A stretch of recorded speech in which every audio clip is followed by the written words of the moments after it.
Cik tad man izmaksāja remonts Teigas dzīvoklī? Un kāds tad ir gaidāmais ienesīgums? Remontā ieguldīju 30 971 eiro, jeb 1156 eiro uz 1 kvadrātmetru. Jā, daudz. Tagad droši variet nolikt, cik tad esmu pārmaksājis. Kas tad šajā summā iekļaujās? Šajā summā iekļauts PVN, jo visu maksāja oficiāli.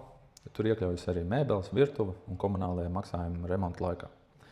Kopējā investīcija ar iegādi un finansējumu piesaisti ir 36 455 eiro, jeb 1360 eiro uz 1 kvadrātmetru. Šobrīd izīrēja par 335 eiro mēnesi plus komunālajie. Gadā tas ir 4020 eiro bruto. Ja noņem aptuveni 15% operatīvos izdevumus, kur iekļaujās tukšie periodi, pārvaldīšana, nākotnes remonti, sanāk 3417 eiro. Tātad neto ienesīgums ir 9,3% gadā. Tagad jautājums jums pie šādiem skaitļiem, vai jūs veiktu šādu darījumu?